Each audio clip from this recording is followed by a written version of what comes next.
오늘 나누실 말씀은 이사야 63장 1절에서 14절까지의 말씀입니다. 오늘 나누실 말씀은 이사야 63장 1절에서 14절까지의 말씀입니다. 에돔에서 오는 이 누구며 붉은 옷을 입고 보스라에서 오는 이 누구냐? 그의 화려한 의복 큰 능력으로 걷는 이가 누구냐? 그는 나이니 공의를 말하는 이요 구원하는 능력을 가지니라. 어찌하여 내 의복이 붉으며 내 옷이 포도즙 틀을 밟은 자 같으냐? 만민 가운데 나와 함께 한 자가 없이 내가 홀로 포도즙을 밟았는데 내가 노함으로 말미암아 무리를 밟았고 분함으로 말미암아 짓밟았으므로 그들의 선열이 내 옷에 튀어 내 의복을 다 더럽혔음이니 이는 내 원수 갚는 날이 내 마음에 있고 내가 구속할 해가 왔으나 내가 본즉 도와주는 자도 없고 붙들어주는 자도 없으므로 이상하게 여겨 내 팔이 나를 구원하며 내 분이 나를 붙들었음이라. 내가 노함으로 말미암아 만민을 밟으며 내가 분노로 말미암아 그들을 취하게 하고 그들의 선열이 땅에 쏟아지게 하였느니라. 내가 여호와께서 우리에게 베푸신 모든 자비와 그의 찬송을 말하며 그의 사랑을 따라 그의 많은 자비를 따라 이스라엘 집에 베푸신 큰 은총을 말하리라. 그가 말씀하시되 그들은 실로 나의 백성이요 거짓을 행하지 아니하는 자녀라 하시고 그들의 구원자가 되사 그들의 모든 환난에 동참하사 자기 앞에 사자로 하여금 그들을 구원하시며 그의 사랑과 그의 자비로 그들을 구원하시고 애적 모든 날에 그들을 드시며 안으셨으나 그들이 반역하여 주의 성령을 근심하게 하였으므로 그가 돌이켜 그들의 대적이 되사 친히 그들을 치셨더니 백성이 애적 모세의 때를 기억하여 이르되 백성과 양떼의 목자를 바다에서 올라오게 하신 이가 이제 어디 계시냐? 그들 가운데 성령을 두신 이가 이제 어디 계시냐? 그의 영광의 팔이 모세의 오른손을 이끄시며 그의 이름을 영원하게 하려 하사 그들 앞에서 물을 갈라지게 하시고 그들을 깊음으로 인도하시되 광야에 있는 말같이 넘어지지 않게 하시니가 이제 어디 계시냐? 여호와 영이 그들의 골짜기로 내려가는 가축같이 편히 쉬게 하셨도다. 주께서 이와 같이 주의 백성을 인도하사 이름을 영화롭게 하셨나이다 하였느니라. 하나님이 하십니다. 말씀으로 승리합시다. 오늘 본문인 이사야 63장 1절에서 14절은 하나님께서 다시 하나님의 백성인 이스라엘을 다시 살리시는 장면을 보여줍니다. 63장 1절에서 저 멀리 붉은 옷을 입고 에돔 쪽으로 고르는 사람이 보이고 예언자는 그 붉은 옷을 입은 사람에게 높은 망대에서 이 붉은 옷 입은 사람에게 질문하는 장면으로 말씀이 시작됩니다. 붉은 옷 입은 사람은 하나님이셨습니다. 에돔의 커다란 죄악과 악행을 처벌하시고 돌아오는 길이셨습니다. 에돔의 역사는 야곱의 형인 에서로부터 시작하였습니다. 핏줄을 따라가면 에돔은 이스라엘 유다의 피를 나는 가족임에도 바벨론이 이스라엘을 침공하여 유다의 백성들을 포로로 끌고 갈 때에도 오히려 유다의 멸망을 바라보는 시선은 조롱하며 유다를 괴롭게 하였습니다. 다른 원수인 이방민족보다 더한 모습이었던 거죠. 이사야 63장 1절에서 6절까지 에돔의 멸망에 대한 말씀을 하시게 된 계기는 유다의 역사 가운데 흐름을 알아야 합니다. 이스라엘이 통일왕국을 이루고 한 핏줄로 이어진 에돔과 유다의 관계가 점점 더 악화되어 갔습니다. 한 핏줄이긴 하나 여전히 이방신을 섬기고 자신의 핏줄인 이스라엘 유다를 호시탐탐 노리는 에돔과 유다의 관계 속에서는 점점 더 그 국제관계가 악화될 수밖에 없었습니다. 유다가 바벨론으로 끌려가자 기회를 노리던 에돔은 유다의 남쪽 지역을 침략하고 자신들의 땅으로 삼고 살아가기까지 이릅니다. 하나님이 보시기에 에돔의 악행은 도를 넘어선 상태였습니다. 유다가 다시 예루살렘으로 복귀하고 다시 나라를 이루기 위해서는 에돔의 멸망을 당하거나 하지 않으면 다시 유다가 나라를 일으킬 수 없는 상황이었습니다. 하나님의 선택은 에돔을 멸망시킬 것을 선포하십니다. 에돔은 자신이 지은 여러 죄악들을 스스로 알지 못했습니다.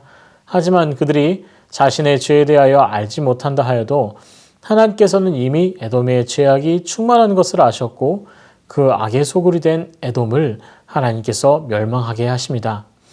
이사야 63장 4절 말씀에는 이는 내 원수 갚는 날이 내 마음에 있고 내 구속할 해가 왔으나 라고 말씀하십니다. 하나님은 죄를 바로 벌하시기도 하시지만 언젠가 돌이킬 그날을 기대하며 참아주시기도 합니다. 하지만 모든 때는 하나님께서 정하시고 하나님께서 이끌어 가십니다. 그렇기에 우리 믿는 사람들은 우리의 삶을 살펴 우리가 죄 가운데 살아가고 있는지 하나님의 말씀 가운데 살아가고 있는지 말씀의 거울에 비추어 보아야 하는 것입니다. 이때 하나님의 진노는 6절의 말씀처럼 내가 노함으로 말미암아 만민을 밟았으며 내가 분함으로 말미암아 그들을 취하게 하고 그들의 선혈이 땅에 쏟아지게 하셨느니라 말씀하시는 것처럼 하나님의 진노는 우리가 생각하는 보잘것없는 화가 아니십니다. 하나님의 징계와 화는 도저히 사람이 감당할 수 없는 잔혹함이 있습니다. 6절 말씀에 내가 노함으로 말미암아 만민을 밟았으며 내가 분함으로 말미암아 그들을 취하게 하고 그들의 선혈을 땅에 쏟아지게 하였느니라 말씀하십니다. 하나님은 공의의 하나님이십니다. 우리가 죄 가운데 행하고 있다면 우리의 삶이 하나님의 가르침과 은혜의 길을 걸어가고 있지 못하다면 하나님께서 우리를 사랑하시는 것만큼이나 우리가 죄 가운데 머물러 있는 것을 싫어하신다는 것을 알아야 합니다. 에돔도 아브라함의 피가 이어지는 은혜가 흐르는 혈족이었으나 그들이 하나님을 버리자 이 하나님의 분노하시며 징계하시는 족속이 되었습니다. 에돔이 하나님을 잃어버리고 그 형제를 선하게 대하지 않고 자신들의 이익을 위해 살려하자 그들은 죄 가운데 살아가는 족속이 되었습니다. 결국 그들의 이기심이 그들의 죄를 먹고 마시는 족속으로 살아가게 한 것입니다. 은혜와 죄는 아주 작은 차이입니다. 하나님을 알고 그 하나님의 동행하는 삶을 사느냐 아니면 자신을 의지하고 자신의 이익을 위하여 살아가느냐입니다. 작은 것 하나까지도 하나님의 의지하는 삶으로 살아가는 하나님의 자녀라면 언제나 하나님께서 축복하심으로 저희와 동행하시겠지만 언제나 내가 하는 것, 내가 주인이 되는 것을 하고 나의 이익을 위해 살아간다면 하나님의 동행하심이 없을 뿐 아니라 우리는 죄 가운데 살아가게 될 것입니다. 이어서 7절부터 14절까지는 이스라엘에게 하나님께서 베푸시는 은혜와 평안을 말씀하고 있습니다. 7절은 이렇게 말씀이 시작됩니다. 내가 여호와께서 우리에게 베푸신 모든 자비와 그의 찬송을 말하며 그의 사랑을 따라 그의 많은 자비를 따라 이스라엘 집에 베푸신 큰 은총을 말하리라. 이렇게 말씀하십니다. 7절의 말씀은 이런 것입니다. 하나님께서 지금까지 나의 삶 가운데 놀라운 은혜를 주신 것에 대해서 다시 생각하고 기억하고 그 은혜를 계속 간직하며 그 은혜 가운데 살아가라는 것입니다. 그렇게 하나님이 나의 인생에 행하신 일들을 곱씹으면 정말 내가 살아갈 방법은 오직 하나님을 의지하는 것뿐이구나 생각하게 될 것입니다. 9절 말씀에 그들의 모든 환난에 동참하자 9절 말씀에 그들의 모든 환난에 동참하사 자기 앞에 사자로 하여금 그들을 구원하시며 그의 사랑과 그의 자비로 그들을 구원하시고 애적 모든 날에 그들을 드시며 안으셨으나 기록하십니다. 하나님께서는 모든 상황 속에서 우리의 삶 속에 은혜로 관여하십니다. 하지만 우리들은 고통당하던 일이 잘 풀리면 내가 잘해서 잘 풀린 것이라고 생각하고 잘 풀리지 않으면 하나님, 제게 왜 이러십니까? 라고 원망하는 일이 다분합니다. 우리가 이렇게 하나님께 불평할 때에는 하나님은 우리를 돌보시고 은혜의 손길을 허락하십니다. 곧이어 10절에는 하나님께서 이렇게 은혜를 오랜 시간 유다를 향하여 베풀어 주셨지만 유다는 이 은혜를 생각지 않고 계속 불평한 것이 하나님의 대적이 되게 하시고 또 고난의 길을 가게 하셨다고 말씀하십니다. 이렇게 유다가 고난을 당하게 된 것은 하나님의 은혜를 충분하게 묵상하지 못하였기 때문이었습니다.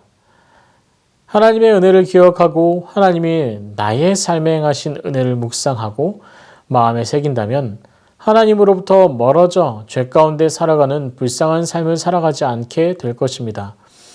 14절 말씀 여호와의 영이 그들을 골짜기로 내려가는 가축같이 편히 쉬게 하셨도다. 주께서 이와 같이 주의 백성을 인도하사 이름을 영화롭게 하셨나이다 하였느니라 하니라. 말씀하십니다. 하나님을 기억하고 하나님의 은혜를 묵상하는 자들에게는 하나님의 평안과 은혜가 충만할 것이라는 것을 말씀하고 있습니다. 사랑하는 새순의 성도 여러분, 지금까지 하나님께서 베풀어 주신 은혜를 기억하고 묵상하며 더욱 하나님을 사랑하고 하나님의 은혜와 평강 가운데 거하시기를 소망합니다. 날마다 주의 은혜를 찬양하며 은혜를 사모하는 새순의 성도로 평안을 누리시기를 소망합니다. 아멘. 말씀을 붙들고 기도합니다. 하나님의 은혜를 기억하여 복된 삶을 살아가는 성도 되게 하소서. 날마다 은혜 안에 주님 주시는 평안 안에 거하도록 주의 은혜를 묵상하게 하소서.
나라를 위해서 기도합니다. 피서로 인해 코로나가 전국적으로 확산되는 것을 막아주시고 속히 안정되게 하옵소서.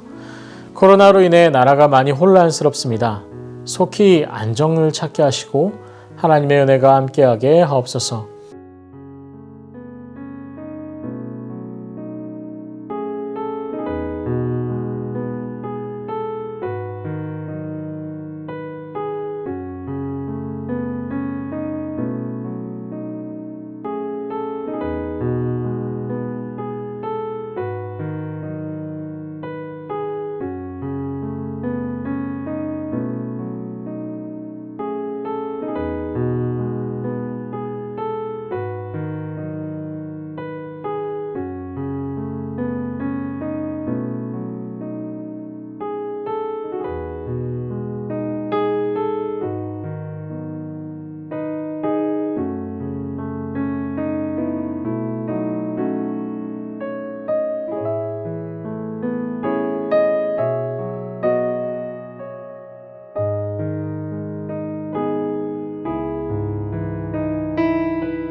하나님이 세우신 새순교회가 지역의 랜드마크가 되게 하사 날마다 복음의 충만함을 누리게 하옵소서.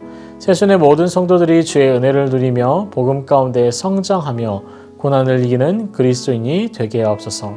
다음 세대 여름 사역을 통해 하나님의 사랑과 은혜를 깊이 체험하는 다음 세대가 되게 하옵소서. 코로나로 인하여 위축되지 않고 오히려 신앙의 성장과 성숙을 이루는 여름 사역 되게 하옵소서. 다음 세대 여름 사역을 준비하는 자들에게 지혜 주시고 은혜의 통로로 사용하여 주옵소서.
선교사와 환우를 위해서 기도합니다. 목요일은 탄자니아 김현석 고미라 선교사님을 위해서 기도합니다. 고미라 선교사가 2주 뒤 코로나 검사에서 음성을 받고 사역지로 잘 돌아가게 하옵소서.